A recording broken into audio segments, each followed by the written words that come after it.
What's going on, everybody? It is How To Tuesday, and today we have a very special guest. One of my favorite guests we've ever had on the show is Ryan Nitz.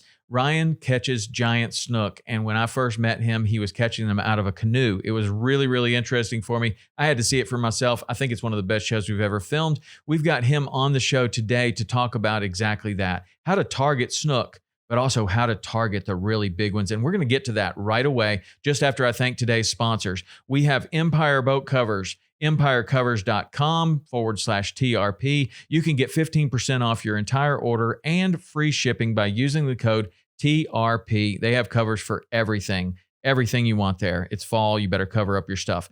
Barracuda Tackle. You can go get a brand new cast net at barracudattackle.com. Boathammockstand.com is a place where you can get a stand that goes in your rod holder and allows you to hang a hammock in your boat. They are awesome as well. And then we have a new one, Fishing Points app. Go to the App Store, check out Fishing Points app. And this is a really great app that you can use to log all kinds of information. And I think you're going to be really happy with it. So thank you to those sponsors for today. And now we're going to get to Ryan Nitz, who is with us right now. Ryan, what's going on? It's good to see you. Thank you for doing this. Absolutely. It's good to see you again. Thanks for having me again. Yeah, absolutely. I'll talk about that show that we did a lot. And it was one of my favorite shows. It was just so different. And you were just awesome and shared your knowledge with us. So I'm hoping that we can do the same with the podcast. We have a lot of people that are interested in snook, and catching a snook like you catch is a dream fish for so many people. But let's talk about snook in your opinion, like just kind of A to Z. The small ones, how do you target snook in general? And then if somebody, after we get through with that, if somebody wanted to go after a big one, what would you say? What would your recommendations be for there? Well, absolutely. I mean, I didn't start out catching 40-inch snook. That wasn't the case. When I first started snook fishing, it started catching snook like this. It literally did. I used to ride my bike when I was 12 down to this little it was a side pond that was off the main river. And I used to throw little baby crappie jigs, and I would catch 12-inch snook all day long. And that's how I started. And then, you sooner or later, you work your way up the food chain. And now I'm here catching 48 inchers. But starting out snook fishing, a snook is just like a bass. They're almost the same exact fish. So if you're a bass fisherman, a lot of that applies to snook fishing. Yeah. They like structure. They like current. They like a lot of bait. They like whatever they can get their hands on. So when you're targeting fish, you're going to want, I think the biggest thing is moving water. I like moving water. I like getting a lot of current, a lot of flow coming in and out. I found you can catch snook in a lot of stagnant water, but just not numbers like you are in moving water. Small Yozuris and X-Wraps are probably the best thing to start locating small snook. Where I live in Jupiter, like you said, it's a pretty unique area. It's not like the Everglades. There's not really too many mangroves where I live. It's a lot of docks. Docks are pretty much the key to small snook around here. Every dock has probably a few snook under it. And the way you would catch those are skipping baits under there. Can't really skip a Yozuri. So what I would recommend is a paddle tail or a shrimp. There's a lot of new companies out there that make great shrimp baits. Anything small, there's ones with weights built in them. You could whip them way under a dock and you can't hurt the thing. Mm-hmm. So that's probably the best ways to get out there. Like you mentioned, a canoe. Not everyone has the luxurious of buying a boat. Well, I went out there and got a canoe and a trolling motor, and I was out there for under $500. So you can go out there, get in a canoe and start skipping baby shrimps under these docks, and you can start catching, 20, 25-inch fish on the regular. Now, when you work your way up the charts, live bait is key for me. Now, being a guide, especially, live bait is going to be your best friend. Mullet in particular for me. The big fish, when a snook gets 40 inches, that fish is probably 20 years old, and he's been around and he's seen a few things. So having a live bait is going to be your best friend. You can use ladyfish, you can use mullet, you can use pinfish, greenies, anything that wiggles, a snook will eat. I've caught them on needlefish. I've caught them on pretty much anything. So whatever live bait you can get your hands on, that's good.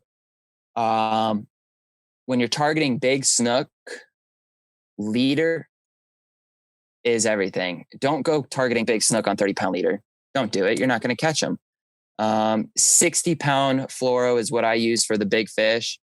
7/0 circle hook. I'm a big time user of circle hooks, mostly because I'm a guide again, and a lot of people don't know when they physically feel that hit.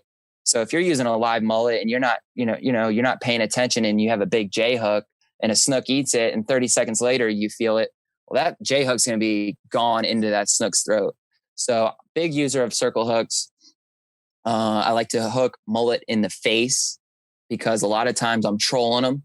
You can troll a mullet behind the boat. Super effective. Probably the number one effective way of finding snook is trolling a mullet 30 feet behind the boat. You're going to just troll around for 20 minutes. You're going to catch something. And then, you can stop there and work your way from there. So when you're doing that trolling, do you do that with a big motor or the trolling motor? It doesn't matter. The snook do not care. They're not boat shy at all. They're not like a redfish. That motor, that could be an old 2-stroke making as much noise. And I've seen them come up and they'll eat right there at the propeller. Same with the tarpon that we have around here. They're not boat shy either. They'll come and slap the boat eating a mullet. So yeah, mangroves though, if you do have mangroves around where you live, that is probably the best estuary for small snook. So I would start there. Like I said, I don't really have the luxury of that here. It's mostly docks and $1 million houses and seawalls. Sandbars. When you see a snook on a sandbar, 100% he is going to eat. When a snook is on a sandbar, he is doing one thing and one thing only, and he is hunting. So what I like to do, my favorite tide is a dead low. When you're fishing a dead low tide, that's half the water they can hide in. All the mullet, they're not up high. They're not in the mangroves. They're not in the docks. They're all out in the channel and on the sandbars. So if you're going to go out snook fishing for the first time, wait for a dead low, go out there, find the bait, find the birds. If you see an osprey or if you see a blue heron, pay attention. Those two birds right there are like a frigate out in the ocean. You see a blue heron or an osprey, that means there's mullet. If there's mullet, there's snook. That all goes hand in hand. So, but let's go back to the setup real quick. You said a 7/0 circle hook. Is there a particular brand that you like, or I'm a pretty big fan of the hook? Yeah, I like the Owner Mutu lights. Okay. Or just the regular ones. I'm a pretty big fan of Owner. They all work. They all have their flaws. I've broken hooks on all of them, so there's really not one I like over the other, but probably Owner. I stick with them mostly over any of them all. Okay. And then as you start targeting smaller snook, like maybe you're not ready for the big snook, or you hadn't quite made it that far in your fishing career, and you're targeting the smaller snook, maybe with smaller live baits and stuff. How do you adjust the hook size and the leader size for, let's say, like 20 to 25 inch fish that you're catching lots of numbers? Right. So basically it's the same setup, just smaller. If you're targeting slot size fish, 20 to 30 inch fish, I would use probably 30 to probably 40 pound. 40 pound probably being the best. With a 1/0 circle hook, it's all going to depend on the bait that you're using. If you're using a shrimp, you're going to want the smallest hook you can use, because a shrimp can't carry anything really bigger than a 1/0 hook effectively. A mullet's a hardy bait. You can throw a big old hook on that thing and it'll carry it around pretty good. So I do like a 7/0 hook for those mullet. It's basically it's relative to what you're using for bait, but anywhere from, and don't be afraid to use a small hook. A lot of times you could throw a 1/0 hook in a decent sized mullet and it still works. So, and it'll get the bite, because I've seen snook so many times come up to a live bait and just put their nose in it, and they're looking. They see the line, they see that hook, and they'll just veer off. Yeah. So when that starts happening, that's when you're going to want to downsize. I'm big on not using anything too light or too light, I should say. If you're fishing for a big snook on a 3,000 size reel in the backcountry, you're going to kill that fish. Don't do that. there's not a lot of oxygen back there in the backcountry.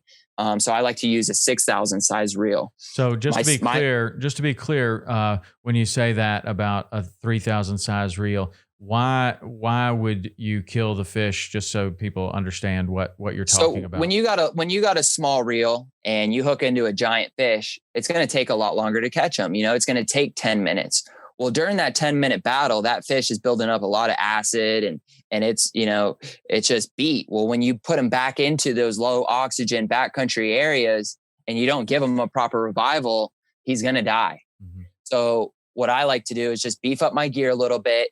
And you're going to get those fish in, half the time, and they're going to be still green almost, not green, but they're going to be, they're still going to have some life in them. You're not fighting them to the death. Now that switches. Now, if you're out there on the ocean, we get snook out on the ocean and on the beaches. Those are a whole nother animal out there. They got a lot of life in them. You can fish them on fly rods and they'll be fine. So just be careful with, where you're at and pay attention to the Gotcha. Oxygen levels. And over your time with releasing a snook, it's a big thing around here. I hate, you get people out here, they just throw the snook back and you'll see them belly up 30 feet behind the boat. They didn't revive them. Or you get these guys on the bridges who will bring a snook up in a bridge net and then just throw it off the bridge. I hate that. It makes my blood boil. Do not do that if you're watching this. Yeah, they do need, a snook is a pretty hardy fish, but any fish, like you can even take like a big tarpon, and if you let them go and they just sink to the bottom and no oxygen, no water is moving through their gills, they're not getting any oxygen, they will just lay there and die. And sometimes it's as easy as pushing them with your rod tip just a little bit to get them moving.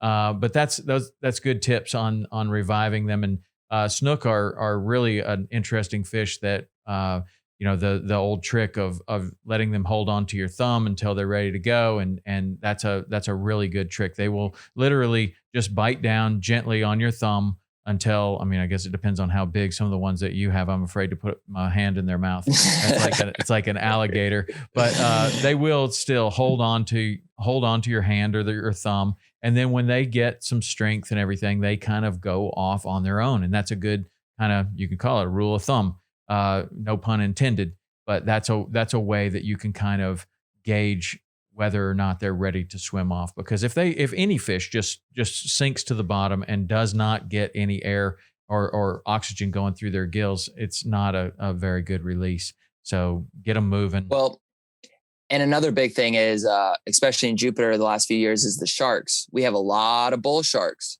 So if you send a snook off on its way and it's not revived, that's shark food. I've seen it happen.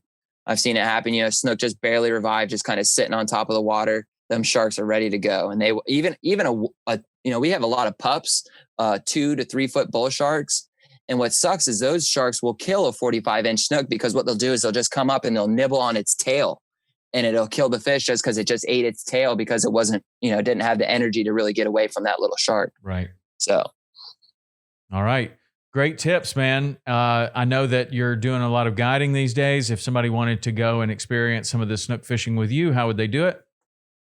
Instagram, Ryan Nitz, RyanNitz, or shoot me an email, RyanNitzPhotography@gmail.com. Your main time for down, we can catch snook all year around here, but if you want to catch a giant, May through September, that's prime time. We're winding on the back end of that now, but we got the mullet run coming in, and they're still around. So, but yeah, May through August, that's prime time. That's when there's 45-inch fish all over the place. Right on, man. Well, I strongly encourage you to check Ryan out, check out what he does on Instagram. And if you have the ability and the time, go down there and fish with him yourself. It's a great experience. And Ryan, thanks for doing this with us. I really appreciate it. And I'm sure that you're wearing your camo, so I'm sure that you're headed out to the woods right now. So lucky I just got back from the woods, and I'm heading back out. All right. All right. Okay. All right. Thanks, man. And that's How To Tuesday for today. We will see you guys next week.